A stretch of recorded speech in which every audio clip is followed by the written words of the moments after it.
Hello बच्चों, कैसे सभी। स्वागत है आपका आपके अपने YouTube channel maths with Chiku पर। और एकदम वेरी इंजॉयमेंट के साथ हम आज क्लियर करने वाले हैं हमारे थर्ड का चैप्टर, 3 का चैप्टर, ठीक है ना। और 3 के चैप्टर में भी मैं आपको ये बता दूं कि आपके लिए मैं 2 वीडियो लेकर आऊँगा। इस वीडियो में ओनली क्वेश्चंस हैं, कल की वीडियो में हम एमसीक्यू और मोस्ट इंपॉर्टेंट कॉन्सेप्ट में लेकर आने वाला हूं, ठीक है ना। और आज की वीडियो में ओनली एमसीक्यू ओनली क्वेश्चंस के बारे में बात करेंगे। कल की वीडियो में ग्राफ, एमसीक्यू और कुछ कॉन्सेप्ट है, एक टेबल है, ठीक है ना, A1 A2 B1 B2 C1 C2 की, उसके बारे में हम डिस्कस कर लेंगे कल की वीडियो में, ठीक है ना। थोड़ा सा मैं आज की वीडियो में भी आपको उनके बारे में बता दूंगा। पहला क्वेश्चन है कि use the elimination method to find the all possible solutions of the following pair of linear equations 2x + 3y is equal to 8, 4x + 6y is equal to 7, 4x + 6y is equal to 7। अच्छा देखो, यहाँ पे कोई भी linear equation होता है a1x + b1y is equal to c1, a2x + b2y is equal to c2। ये linear equation की फॉर्म आ गई। 2 लीनियर इक्वेशन है जिनमें वेरिएबल है, पहले में a1 b1 c1 है, सेकंड में क्या है, a2 b2 और c2 है, ठीक है। अब देखो यहां से मैं रेशियो निकालता हूं। देखो 3 रेशियो पॉसिबल हो सकते हैं। पहले आपको ये चीजें क्लियर कर लेनी है। देखो मैं थोड़ा सा समझा भी देता हूं। यहां से 3 रेशियो निकल सकते हैं। पहला रेशियो क्या निकल सकता है? पहला रेशियो यहां से निकल सकता है A1/A2, B1/B2, C1/C2। तीनों के तीनों क्या होंगे? इक्वल होंगे। देखो ये कॉन्सेप्ट जो है मोस्ट इंपोर्टेंट कॉन्सेप्ट है। इस कॉन्सेप्ट के ऊपर आपके एग्जाम में 100 नहीं, 200 नहीं, 500% क्वेश्चन आने वाला है, मैं आपको ये बता देता हूं। अब जब देखो ये जो क्वेश्चन होता है, तब क्या होता है कि एक जो लाइन होती है उसी के ऊपर ही दूसरी लाइन होने वाली है। मतलब जिनको हम कोलिनियर बोल सकते हैं, जिनको हम क्या बोल सकते हैं, कोलिनियर बोल सकते हैं कि एक लाइन होगी, उसी के ऊपर कौन सी लाइन होगी, दूसरी लाइन होने वाली है। मतलब इस कॉन्सेप्ट में जब हम बात करेंगे तो मैनी सॉल्यूशन हो जाएंगे। कितने? मैनी सॉल्यूशंस, बहुत सारे सॉल्यूशंस इसके होने वाले हैं, ठीक है। फिर सेकंड बात करें हम, सेकंड बात करेंगे तो उसमें क्या हो जाएगा, उसमें हो जाएगा आपके पास सॉल्यूशन रेशो तो यही रहेंगे, A1 A2 equal B1 B2 C1 C2, ठीक है ना। ये हो जाएगा। लेकिन उसमें क्या होगा, उसमें ये होगा A1 A2 नॉट इक्वल होगा, B1 B2 नॉट इक्वल, मतलब ये कोई भी इक्वल नहीं होगा। तब तब जो लाइन होंगी वो क्या होंगी? इंटरसेक्टिंग होंगी। क्या होंगी भाई? लाइन जो होंगी इंटरसेक्टिंग होंगी। इंटरसेक्टिंग होंगी तो उसका क्या हो जाएगा? ओनली वन सॉल्यूशन हो जाएगा, वन सॉल्यूशन, ठीक है ना। जहां पे वो इंटरसेक्ट करेंगी ना वहीं पे उसका सॉल्यूशन होगा। जैसे एक लाइन इधर से आई, एक लाइन इधर से आई, तो ये जो पॉइंट है, ये जो पॉइंट है, ये जो पॉइंट है यहाँ पे आपका जो होने वाला है वो हो जाएगा यहाँ पे, जहाँ पे ये इंटरसेक्ट कर रही हैं, यही आपका क्या हो जाएगा? आंसर हो जाएगा। लेकिन हम बात करें किसकी? जब वो तीसरा रेशियो जो आता है, तीसरा रेशियो जो होता है A1 A2 B1, सॉरी यहाँ रहेगा A1 A2 B1 B2 C1 C2, ये दोनों क्या होंगे? इक्वल होंगे। और ये दोनों, ये क्या होगा? नॉट इक्वल होगा। मतलब ओनली सी का जो कॉन्सेप्ट है, जो सी है वो डिफरेंट मिलेगा, बाकी सारे क्या मिलेंगे? सेम मिलेंगे। तो उस कंडीशन में यहाँ पे क्या हो जाएगा? वो हो जाएंगे पैरेलल। क्या हो जाएंगे भाई? वो हो जाएंगे पैरेलल। क्या हो जाएंगे? पैरेलल। और जब लाइन पैरेलल होती हैं, एक दूसरे के समांतर जाती हैं, हिंदी में बोले तो पैरेलल को समांतर बोल सकते हैं। ये इधर जा रही है, इधर जा रही है, ये कहीं पे भी एक दूसरे को नहीं काट रही, कहीं पे भी ये इंटरसेक्ट नहीं कर रही, इंटरसेक्ट नहीं कर रही हैं, इंटरसेक्ट नहीं कर रही हैं, तो ये क्या हो जाएगा? इसका कोई भी सॉल्यूशन नहीं होगा, कोई भी सॉल्यूशन नहीं होगा। ऐसी लाइंस का कोई भी सॉल्यूशन नहीं होगा। तो देखो यहाँ पे आ जाओ, अब यहाँ पे आ जाओ, क्या बोल रहे हैं? ये बोल दिया कि अब यहाँ से हम रेशियो निकाल लेते हैं। ए की वैल्यू कितनी है? 2, ठीक है। बी की भी सॉरी A2 की 4, A1 की 2, B1 की A1 की सॉरी A1 की 2 और A2 की 4, B1 की 3 और B2 की 6, और ये 8 और ये 7। अच्छा मेरे को ये बताओ कि ये दोनों इक्वल हैं? 3 एकम 3, 3 दूनी 6, मतलब रेशियो आ गया हमारा 1/2। क्या आ गया रेशियो? 1/2, रेशियो आ गया 1/2। दो एकम दो, दो दूनी चार, यहाँ से भी रेशियो 1/2, लेकिन ये दोनों कट नहीं हो रहे, तो ये दोनों नॉट इक्वल हैं, बाकी ये दोनों इक्वल हैं। तो यहाँ से हम कह देंगे कि ये जो दो लाइन्स हैं ये क्या है भाई, पैरेलल लाइन है। क्या लाइन है, पैरेलल लाइन है। तो इसलिए इनका कोई भी सॉल्यूशन जो है वो पॉसिबल नहीं होगा। ये जो दोनों जो लाइन है वो पैरेलल लाइंस हैं, इनका कोई भी सॉल्यूशन पॉसिबल नहीं होगा। तो यहाँ पे हमारा राइट आंसर हो जाएगा नो सॉल्यूशन। क्या हो जाएगा भाई, नो सॉल्यूशन। क्या हो जाएगा, नो सॉल्यूशन। जो अभी मैंने आपको करवाया वो आपको करके दिखाना है, ठीक है ना। A1 A2 का भी रेशियो निकाल के दिखा दोगे, B1 B2 C1 C2 का रेशियो निकाल के दिखा दोगे, और फिर हम लिख देंगे कि A1 A2 B1 B2 C1 C2 ये नॉट इक्वल दिखा देंगे, ये इक्वल दिखा देंगे, इसलिए कह देंगे दीज लाइन आर पैरेलल। ये लाइन क्या है, समांतर रेखा है, इसलिए इसका कोई भी सॉल्यूशन नहीं हो सकता है, नहीं हो सकता है। समझ में आई मेरी बात। चलिए अब नेक्स्ट क्वेश्चन की बात करते हैं। हमें ये बोला कि the ratio of incomes of 2 persons 9:7 and the ratio of their expenditure, expenditure को हिंदी में कहते हैं खर्चा। क्या कहते हैं, खर्चा, ठीक है ना। और यहाँ पे ये बात करते हैं कि पर्सन्स की इनकम, इनकम का मतलब आपको पता है क्या होता है, कमाई, ठीक है ना, कमाई। बात आ रही समझ में। तो एक्सपेंडिचर हो जाएगा खर्चा और इनकम हो जाएगी कमाई। तो इनकम का रेशियो क्या है, 9:7 है। इनकम का रेशियो क्या है, 9:7 है। और यहाँ पे आपका एक्सपेंडिचर मतलब खर्चे का जो रेशियो है 4:3 है। ईच ऑफ देम मैनेज, ये हम मतलब क्या हो जाता है, इन दोनों को करने के बाद इसके पास क्या करता है, 2,000 रुपये की सेविंग कर लेता है भाई। कितने रुपए कर लेता है भाई, 2,000 रुपये की सेविंग कर लेता है। तो मैं ये कहूँ कि पहले का जो इनकम का रेशियो जो है, इनकम मान लेंगे हम, इनकम का जो रेशियो हो जाएगा इसका हो जाएगा 9x, ठीक है ना। इसका हो जाएगा 9x और इसका हो जाएगा 7x, इसका हो जाएगा 9x और इसका हो जाएगा 7x। फिर हम बात कर लें एक्सपेंडिचर की, मतलब खर्चे का रेशियो, इसका हो जाएगा 4y और इसका हो जाएगा 3y। मतलब एक बात बताओ भाई, ये 9x का खर्चा कर रहा है, 4y नहीं सॉरी 9x की कमाई कर रहा है, 4y का खर्चा कर रहा है। तो 9x माइनस 4y, ये दोनों करने के बाद ये 2,000 रुपये की सेविंग कर रहा है। मतलब जब कमाई में से खर्चे को निकाल देते हैं तभी तो सेविंग होती है। अब इसकी बात करते हैं हम, तो ये 7x की कमाई कर रहा है और 3y का खर्चा कर रहा है, तब ये 2,000 रुपये की सेविंग कर रहा है, तब ये 2,000 रुपये की सेविंग कर रहा है। अब इसने 2,000 रुपये की सेविंग कर ली। अब इन क्वेश्चंस को हम क्या कर सकते हैं, इनका हमें सॉल्यूशन फाइंड करना है। अच्छा, सॉल्यूशन करने के लिए हम यहीं पे आपका एलिमिनेशन मेथड का यूज़ करेंगे, जो मैंने पीछे के क्वेश्चंस में आपको बताया भी था, लेकिन उसमें हमने उसके कोई भी सॉल्यूशन नहीं था, तो हम उसमें एलिमिनेशन मेथड का यूज़ नहीं कर पाए, लेकिन इसमें हम यूज कर लेंगे। कैसे करेंगे, देखो मेरे को एक बात बताओ, मैं पहले इक्वेशंस को, एलिमिनेशन मेथड होता क्या है, एलिमिनेशन मेथड ये होता है कि उसमें जो या तो x का वेरिएबल या फिर y का वेरिएबल दोनों इक्वेशन में सेम बनाना है। समझ में आ रही मेरी बात, दोनों इक्वेशन में, वो आपकी मर्जी है, वो आप पे डिपेंड करता है आप किसको बनाते हो। या तो x का वेरिएबल या y का वेरिएबल दोनों इक्वेशन में क्या होना चाहिए, सेम होना चाहिए। चलिए तो बना देते हैं अभी। अच्छा, मेरे को ये बताओ कि मैं फर्स्ट इक्वेशन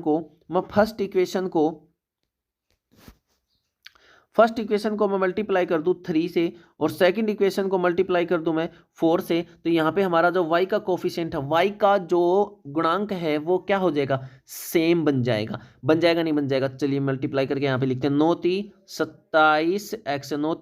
= 27x, ठीक है ना,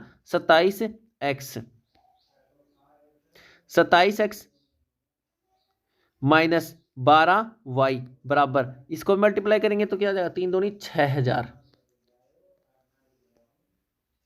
ठीक है। आगे क्या है, 28x माइनस 7×4=12y बराबर 8,000, ठीक है ना। अब क्या कर देंगे, minus minus minus minus minus minus, अब हम क्या कर देंगे, इनको सब्ट्रैक्ट कर देंगे। कैसे कर देंगे भाई, जब हम कोई भी दो इक्वेशन को सब्ट्रैक्ट करते हैं तो इनके साइन जो है वो चेंज हो जाते हैं। हम यहाँ पे लिखेंगे subtracting equation first from equation second, equation first में से इक्वेशन सेकंड को सब्ट्रैक्ट कर देंगे, तो नीचे वाले जो जितने भी हैं उनके सबके क्या हो जाएंगे, साइन चेंज हो जाएंगे।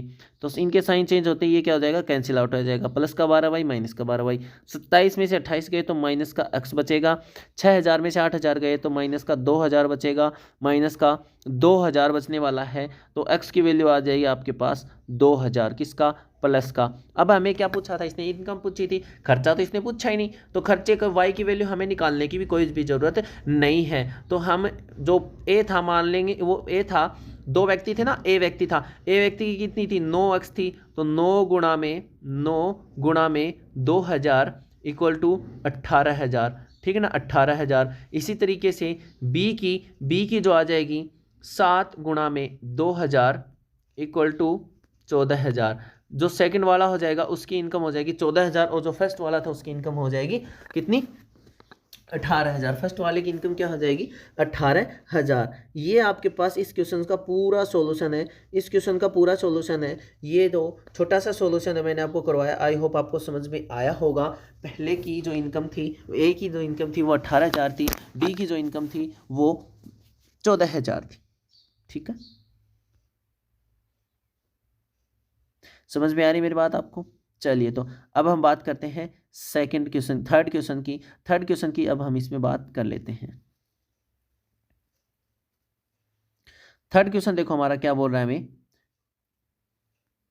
थर्ड क्वेश्चन में बोला गया है कि if we add 1 to the numerator and, हमने इसमें फ्रिक्शन पूछेगा भाई, फ्रिक्शन पूछेगा। मान लिया कि फ्रिक्शन क्या है, x अपॉन में y है। चलो मान लिया, हमने फ्रिक्शन क्या मान लिया, x अपॉन में y है। तो अच्छा, पहले में क्या कर लिया, फ्रिक्शन में क्या कर लिया, x कर दिया न्यूमरेटर में ऐड, 1 कर दिया न्यूमरेटर में ऐड, एंड 1 कर दिया डिनोमिनेटर से सब्ट्रैक्ट, y माइनस 1। नीचे वाले को डिनोमिनेटर बोला जाता है, ऊपर वाले को न्यूमिनेटर बोला जाता है। ऊपर वाले को हिंदी में अंश बोलते हैं, नीचे वाले को हिंदी में हर बोलते हैं। And fraction reduce to 1, fraction जो होता है वो एक कम हो जाता है, x माइनस 1 हो जाता है भाई, सीधी सी बात है। x माइनस क्या हो जाता है, 1 हो जाता है। पहले x अपॉन में y था, पहले क्या था, x अपॉन में y था, अब क्या हो जाएगा, कम हो गया, ठीक है। पहले इससे एक लीनियर इक्वेशन हम बना लेते हैं, इससे एक लीनियर इक्वेशन बना लेते हैं। तो इसको मैं यहाँ पे थोड़ा सा सॉर्ट आउट करूँ, इसको मैं अगर यहाँ पे थोड़ा सा सॉर्ट आउट कर लूँ,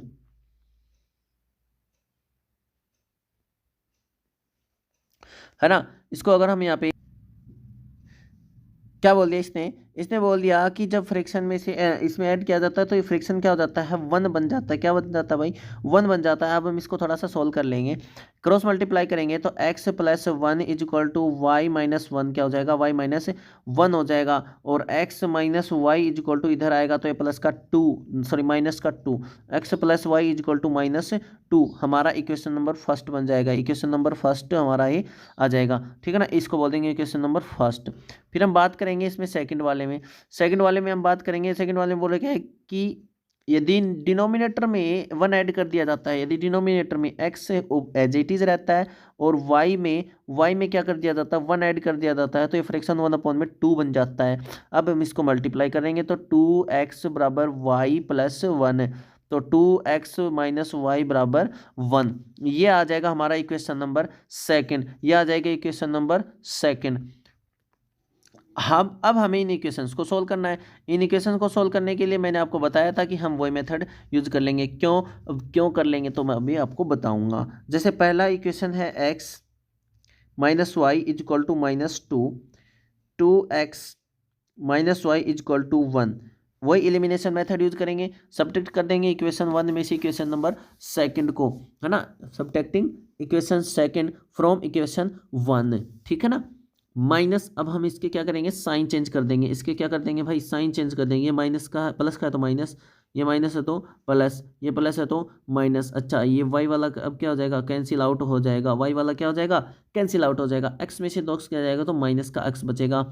अब -2 -1 कितना हो जाएगा, -3, माइनस से माइनस कैंसिल, एक्स की वैल्यू क्या आ गई, एक्स की वैल्यू क्या आ गई, 3 आ गई, एक्स की वैल्यू क्या आ गई, 3 आ गई है, एक्स की वैल्यू क्या आ गई है, 3 आ गई है। अब यही वैल्यू हम इक्वेशन फर्स्ट में पुट कर दो चाहे इक्वेशन सेकंड में पुट कर दो, हमारे पास वाई की वैल्यू आ जाएगी। तो एक्स की वैल्यू इक्वेशन फर्स्ट में पुट की तो 3 minus y is equal to minus two, ठीक है ना, -y = -2 - 3, y = -5, माइनस से माइनस कैंसिल, y की वैल्यू क्या आ जाएगी 5 आ जाएगी, y की वैल्यू कितनी आ गई 5, y की वैल्यू आ गई 5, x की वैल्यू आ गई 3, ठीक है ना, y की वैल्यू 5, x की वैल्यू 3, तो हम वो फ्रैक्शन कह सकते हैं कि वो फ्रैक्शन हो जाएगी 3/5, क्या हो जाएगी 3/5, बात आ रही समझ में, 3/5 हमारी वो फ्रैक्शन हो जाएगी, 3/5 हमारी फ्रैक्शन हो जाएगी। अच्छा, अब ये बताओ कि हम थोड़ा सा इसको क्लियर कर लें तो ये हमारा सही बनता है नहीं बनता। क्या बोल रहा है कि इसमें न्यूमिनेटर में तो एक ऐड कर दिया, 3 में हमने एक ऐड कर दिया, 3 में एक ऐड कर दिया और डिनोमिनेटर में से एक माइनस कर दिया, तो फ्रैक्शन 1 बन जाएगा नहीं बन जाएगा, बन जाएगा बिल्कुल भाई। 3 और 1 4, 5 में से एक गया 4, 4/4 कैंसिल, फ्रैक्शन बन गया 1, राइट है ना, तो हमारा आंसर भी क्या है राइट है। आप उसको एक बार क्या कर लेना स्क्रीनशॉट ले लेना, मैं भी आपको थोड़ा सा रिवाइज करवा देता हूँ, ठीक है ना। स्क्रीनशॉट अगर आपने नहीं लिया है तो उस क्वेश्चंस का आपको स्क्रीनशॉट ले लेना है। इसका आप स्क्रीनशॉट ले सकते हो, कैसे हमने क्लियरिफाई किया है, आपके आंसर को आप ये देख सकते हो आसानी से। ये अलग है थोड़ा, ये इधर का अलग है, ये इधर का अलग है, ये क्वेश्चन फर्स्ट है, ये क्वेश्चन सेकंड है, इधर ये क्वेश्चन सेकंड है, ये क्वेश्चन फर्स्ट है, इसका स्क्रीनशॉट ले लीजिए, ठीक है ना।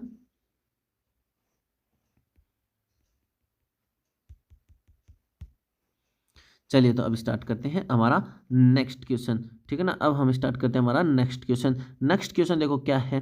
5 years अगो, अब हमें से उसमें पूछेगा नूरी की और उसकी सोनू की एज, नूरी की और सोनू की एज हमसे इसमें पूछ रहा है, ठीक है ना। अब मान लिया कि नूरी की प्रेजेंट एज क्या है x ईयर्स, ठीक है ना, और सोनू की प्रेजेंट एज क्या है y है। x और y हमने इसके दो वेरिएबल ले लिए, ठीक है ना, x और y। अब क्या बोल रहा है कि 5 years अगो, 5 साल पहले भाई नूरी कितने की थी x-5 की, और सोनू कितने की थी y-5 की, 5 साल पहले की तो यही थी। अच्छा, नूरी वाज थ्राइस, नूरी जो है वो सोनू की एज जितनी भी है उसकी क्या है 3 टाइम्स है, सोनू की जितनी भी एज है उसकी क्या थी 3 टाइम्स थी 5 साल पहले। अब हम इसको एक इक्वेशन में, सिंपल इक्वेशन में हम इसको कन्वर्ट कर लेते हैं, यह आ जाएगा हमारा x-5 = 3y-15, ठीक है ना, 3y-15, तो x-3y-15 + 5, -15 + 5 है, तो x-3y = -10 एक इक्वेशन तो हमारा आ गया ये, ठीक है ना। अब हम निकाल लेते हैं दूसरा इक्वेशन हम यहाँ पे निकाल लेते हैं भाई। दूसरा इक्वेशन हम जब यहाँ पे सोल्व करेंगे तो हमें क्या बोल रहा है, देखो एक बार पढ़ लो इसको। 10 years लेटर, 10 साल बाद, आज से 10 साल बाद Noori will be thrice as old as Sonu. 10 साल बाद भी क्या हो जाएगी भाई, Noori will be thrice, Noori की जितनी एज है उसकी थ्राइस हो जाएगी, कौन, सोनू हो जाएगी। तो नूरी की कितनी थी भाई x थी, तो आज से 10 साल बाद x + 10 और ये भी x + 10, sorry y + 10, sorry y + 10। अब इसका कितना 3 टाइम्स हो जाएगी, कौन, सोनू, तो x + 10 3y +30, ठीक है, तो x - 3y = 20। ये क्वेश्चन नंबर हमारा क्या बन गया, सेकंड बन गया। इक्वेशन नंबर क्या बन गया, सेकंड हमारा इक्वेशन बन गया है। x - 3y = 20 और x - 3y =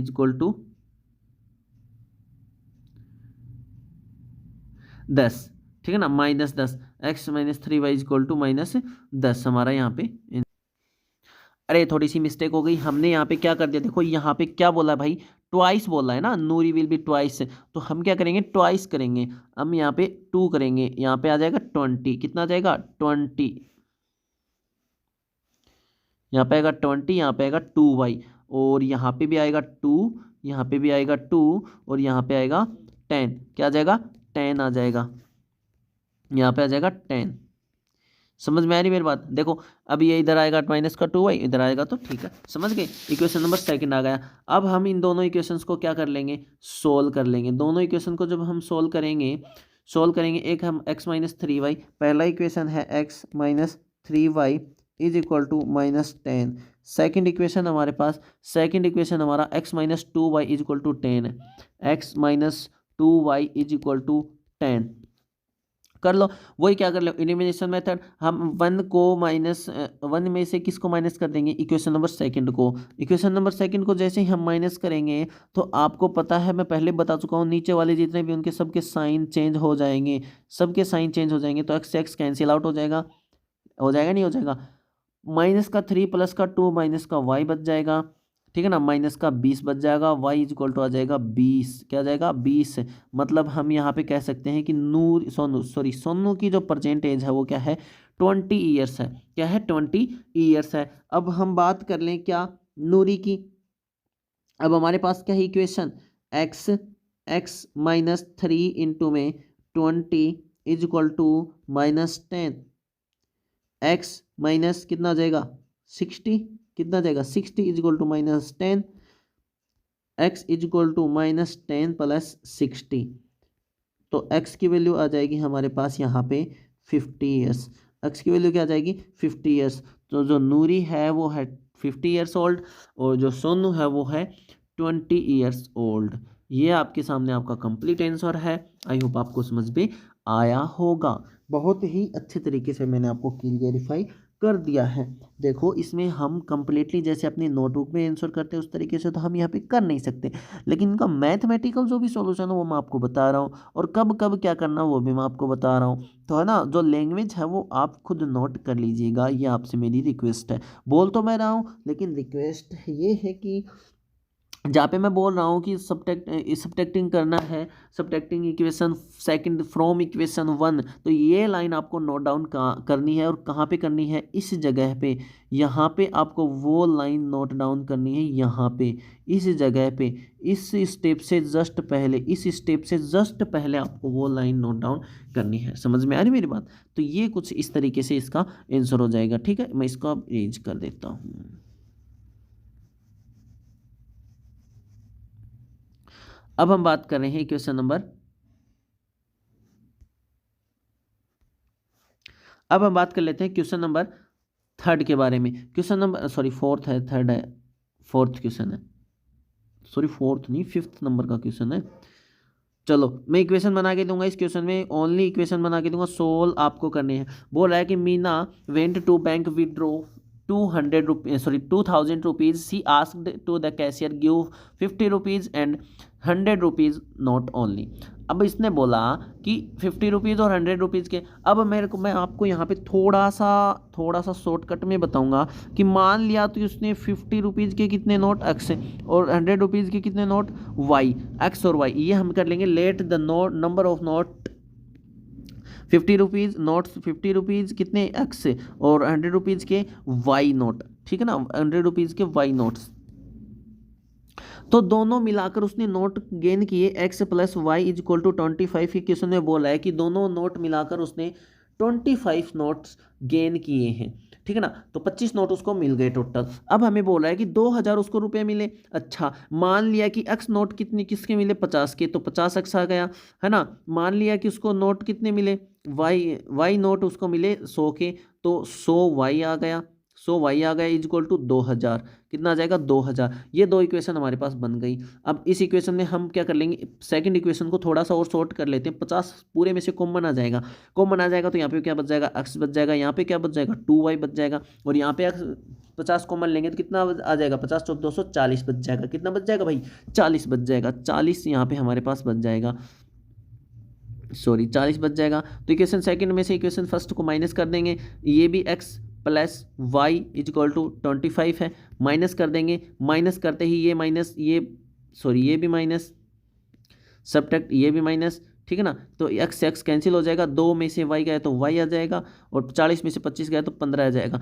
अब वाई किसके थे, 100 के 15 नोट है, तो एक्स के कितने, सॉरी एक्स बराबर कितना आ जाएगा भाई, 10 आ जाएगा। क्यों, क्योंकि ये जो वाई की वैल्यू मैं यहाँ पे पुट करूँगा, इक्वेशन नंबर में फर्स्ट में पुट करूँगा, इक्वेशन नंबर फर्स्ट में वो वाई की वैल्यू पुट कर दूँ, तो वाई की वैल्यू आई हमारे पास 25, तो एक्स की कितनी बच जाएगी 10, मतलब 50-50 के नोट तो कितने थे, 10 थे, और 100 के नोट कितने थे, 15 थे।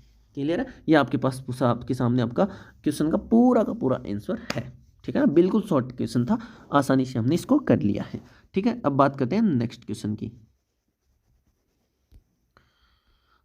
आगे बोल रहा है, in a shop the cost of 2 pencils and 3 erasers is 9 rupees and the cost of 4 pencil and eraser. हम देखो जो भी इसमें बोल रहा है, सबसे पहले हम बोल लेंगे कि पेंसिल की कॉस्ट मान ली हमने एक्स ई, और इरेजर की कॉस्ट मान ली हमने वाई, इरेजर की कॉस्ट मान ली हमने वाई। अब बोल रहा है कि 2 पेंसिल लेता है, 2 पेंसिल लेता है तो 2 पेंसिल की कॉस्ट कितनी हो गई, 2x हो गई। कितने इरेजर लेता है, 3 इरेजर लेता है, तो 3 इरेजर की कॉस्ट कितनी हो गई, 3y हो गई। उन दोनों को मिला के कितने रुपीज है, 9 रुपीज है। आगे बोल रहा है कि 4 पेंसिल और 6 इरेजर, 4 पेंसिल तो 4x, 6 इरेजर तो 6y, ठीक है ना, 6y, और उसकी कितनी है, 18 है। उन दोनों की कॉस्ट कितनी है भाई, 18 है, 18 उन दोनों की कॉस्ट है। तो आपसे पूछ रहा है कि find the cost of each pencils and each eraser, find the cost of each pencil and each erasers.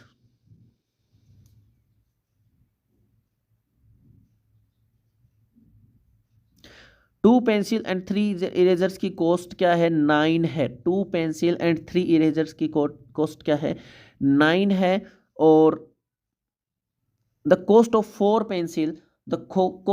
Pencil, and 6 erasers की कॉस्ट क्या है, 18 है। तो find the cost of each pencil and each erasers. Her pencil और हर eraser की cost आपको find करनी है। अच्छा एक बात बताओ मेरे को, यहाँ पे मैं एक चीज़ देखता हूँ, आप देख रहे होंगे सभी का रेशियो क्या है, बिल्कुल भाई इक्वल है। सभी का रेशियो क्या है, बिल्कुल इक्वल है, 1/2 1/2 1/2 यहाँ पे रेशियो आ रहा है। तो मैं यहाँ पे इसको एक, इसके क्वेश्चन इसके क्या हो जाएंगे, मैनी सॉल्यूशन होंगे भाई साहब, बहुत सारे इसके सॉल्यूशन होने वाले हैं। क्यों, क्योंकि ये जो दोनों जो लाइन है वो कोलिनियर हैं, मतलब क्या है, दोनों जो लाइन है बिल्कुल क्या है, इक्वल है। एक लाइन है, उसी के ऊपर यहाँ पे दूसरी लाइन इसकी बनने वाली है। ग्राफ के मेथड से ये क्वेश्चन सोल्व करने वाला है। यहाँ पे हम इसके बहुत सारे सॉल्यूशंस हो सकते हैं। समझ में आ रही है मेरी बात। मैं मान लूँ कि x की वैल्यू 1 है, ठीक है ना, x की वैल्यू 1 है और y की वैल्यू 1 है। तो अगर इक्वेशन सेकंड में देखूंगा तो उसके में भी उसकी वैल्यू वही आने वाली है भाई साहब। समझ में आनी मेरी बात। देखो सपोज दैट मैं यहाँ पे सोल्व कर लेता हूँ इक्वेशन नंबर फर्स्ट को हम 2 से मल्टीप्लाई कर लेते हैं, तो सारे के सारे कैंसिल हो जाएंगे। जब हम माइनस करेंगे तो 0 0 0 0 0 आ जाएगा सब में। अब 0 0 आ जाएगा तो कोलिनियर होगा नहीं होगा, एक लाइन होगी उसके ऊपर ही क्या हो जाएगी, दूसरी लाइन हो जाएगी। जैसे रेड लाइन है इसी के ऊपर हमारी क्या हो जाएगी, सेकेंड लाइन भी इसी के ऊपर बनने वाली है, इसी के ऊपर दूसरी लाइन बनने वाली है। तो इसके कोई भी मैनी सोल्यूशन इसके होने वाले हैं, बहुत सारे इसके सोल्यूशन होंगे, कोई भी इसका एक सोल्यूशन नहीं हो सकता है। ठीक है ना। चलिए अगला क्वेश्चन देखो, the difference between two numbers is 26 and one number of is 3 times the find the. ये क्वेश्चन बहुत अच्छा भाई, मोस्ट इंपॉर्टेंट क्वेश्चन है। आज की क्लास के जो लास्ट के जो 2 क्वेश्चन है वो सबसे ज़्यादा इंपॉर्टेंट रहने वाले हैं। देखो समझो इसको, the difference between 2 numbers is 26। मान लिया कि एक नंबर क्या है x, दूसरा क्या है y, दोनों का डिफरेंस क्या है 26 है। अब ये बोला है कि एक नंबर दूसरे नंबर का 3 टाइम्स है, मतलब x जो है वो y का 3 टाइम्स है, 3y है। तो फाइंड करो उन नंबर को। तो x की जगह पे हम क्या पुट कर सकते हैं, 3y पुट कर सकते हैं। 3y minus y is equal to 26, 2y is equal to 26 और 26, 2y इज इक्वल टू 26। तो y की वैल्यू कितनी आ जाएगी, 13। y की वैल्यू कितनी आ जाएगी भाई, 13। अब y की वैल्यू 13 आ गई तो x की वैल्यू कितनी आएगी, 13 3 39, y की वैल्यू आ जाएगी 13 3 39। बात आ रही समझ में, आई होप आपको बात समझ में आ रही होगी। कैसे किया है मैंने ये थोड़ा सा आपको एक्सप्लेन कर देता हूँ मैं यहाँ पे। देखो देख लो, इसको समझ लो। फिर से मैं कलर को चेंज करके थोड़ा सा आपको एक्सप्लेन कर देता हूँ। देखो हमें यहाँ पे बोला था दो नंबर का डिफरेंस क्या है, 26 है। तो एक्स मान लिया कि एक नंबर एक्स है और एक नंबर वाई है, तो x minus y is equal to 26। ठीक है। सेकंड में हमें बोला इसने कि एक्स की वैल्यू, सॉरी एक जो नंबर है वो दूसरे नंबर का 3 टाइम्स है। तो एक्स मान लिया कि हमने एक्स जो है वाई का 3 टाइम्स है। अब एक्स की जगह पे मैं 3y पुट कर सकता हूँ या नहीं कर सकता? कर सकता हूँ। तो एक्स की जगह पे मैंने फर्स्ट इक्वेशन में 3y पुट किया, minus y is equal to 26 से 3y में से y गया तो 2y बच जाएगा, इक्वल टू 26। y की वैल्यू कितनी आ जाएगी? 13 आ जाएगी। हमारा आंसर 16 हो जाएगा। और y की वैल्यू 13 आई तो x की वैल्यू क्या आ जाएगी? 39 आ जाएगी। क्यों? क्योंकि इसका 3 टाइम्स है। 3 39, 13 3 जा 39, 13 3 जा 39। आज की वीडियो का लास्ट क्वेश्चन आपके सामने है, the larger of to supplementary angle. अच्छा, अब मेरे को ये बताओ कि एक एंगल होते हैं सप्लीमेंट्री एंगल। सप्लीमेंट्री एंगल वो क्या होते हैं? जिन दो एंगल्स, मान लिया कि दो एंगल है, एक्स है एक है वाई, जिनका सम कितना हो? 180 हो। जिनका सम कितना हो? 180 डिग्री हो। और दूसरा एंगल एक होता है कॉम्प्लीमेंट्री एंगल, एक होता है कॉम्प्लीमेंट्री एंगल। कॉम्प्लीमेंट्री एंगल जो होता है, जो वो दो एंगल जिनका सम कितना हो? 90 डिग्री हो। जिनका सम कितना हो? 90 डिग्री हो। और वो जो दो एंगल जिनका सम क्या हो? 180 डिग्री हो, वो हो जाएंगे सप्लीमेंट्री। और 90 डिग्री होगा वो हो जाएंगे कॉम्प्लीमेंट्री। ठीक है। अब हमें इस क्वेश्चन में चाहिए क्या? Supplementary angle. तो ये आ गए हमारे, मान लिया कि दो एंगल है एक्स एंड वाई, सप्लीमेंट्री है, तो दोनों का सम कितना हो जाएगा? 180। Equation number first. अब हम बात करते हैं सेकंड इक्वेशन में। क्या बोल रहा है? द एंगल लार्जर एंगल, मान लिया लार्ज एंगल भाई क्या है? एक्स है, तो वो स्मॉल एंगल से 18 ज़्यादा है। वाई से क्या है? 18 ज़्यादा है। वाई से क्या है? 18 ज़्यादा है। अच्छा, इक्वेशन नंबर सेकंड। अब मैं क्या करूंगा कि वे एक्स की वैल्यू पुट कर दूंगा, एक्स की वैल्यू पुट कर दूंगा कहाँ पे? इक्वेशन नंबर फर्स्ट में। इक्वेशन नंबर फर्स्ट में जैसे ही मैं एक्स की वैल्यू पुट करूंगा तो y plus 18 plus y is equal to 180, 2y is equal to 180 minus 18, 2y is equal to 180 में से 18 गया तो 162। कितना आ जाएगा? 162। y is equal to 81। y is equal to क्या आ जाएगा? 81। ये 2 इधर मल्टीप्लाई में, इधर जाएगा डिवाइड में, 81 आ जाएगा। अब y 81 है y 81 है, तो ये क्या हो जाएगा? x की वैल्यू हमने सेकंड इक्वेशन में लिखी थी कि y प्लस 18 लिखी थी या नहीं लिखी थी? y प्लस 18, तो x की वैल्यू कितनी आ जाएगी? 81 प्लस 18, तो x की वैल्यू आ जाएगी 99 डिग्री। x की वैल्यू आ जाएगी 99 डिग्री। और y की आ जाएगी, y की क्या आ जाएगी? y की आ जाएगी आपके पास 81 डिग्री। ठीक है ना? y की वैल्यू आ जाएगी 81 डिग्री और x की आ जाएगी 99 डिग्री। ये कंप्लीट आंसर इस क्वेश्चन का आपके सामने। बिल्कुल आसान क्वेश्चन है, कोई भी बड़ा लॉजिकल चीज़ नहीं है, बड़ी लॉजिकल चीज़ नहीं है। आपको सिर्फ इतनी चीज़ याद रखनी थी इसमें कि सप्लीमेंट्री एंगल क्या होता है और कॉम्प्लीमेंट्री एंगल क्या होता है। सप्लीमेंट्री क्या होता है और कॉम्प्लीमेंट्री क्या होता है, ये चीज़ आपको थोड़ी सी याद रखनी थी। तो ये थे आज के कुछ मोस्ट इंपोर्टेंट क्वेश्चन जो मैंने आपको करवा दिए हैं। आई होप आपको समझ में भी आए होंगे, आई होप आपको समझ में भी आए होंगे। ठीक है ना? तो हमारे चैनल को, वीडियो को कंप्लीट देखने के लिए आपको बहुत बहुत धन्यवाद। आपका बहुत बहुत धन्यवाद। Thanks for watching. Like share and subscribe the YouTube channel. और मैथ्स की ऐसे ही इंटरेस्टिंग वीडियो के लिए आप चैनल को सब्सक्राइब करिए। और 10th क्लास की साइंस के, फिजिक्स के मोस्ट इंपॉर्टेंट क्वेश्चन और केमिस्ट्री के most important questions RBSC board exam के लिए मैं आपके लिए लेके आने वाला हूं। आज ही आपके सामने इस चीज़ से रिलेटेड वीडियो आ जाएगी। ठीक है? थैंक यू, धन्यवाद।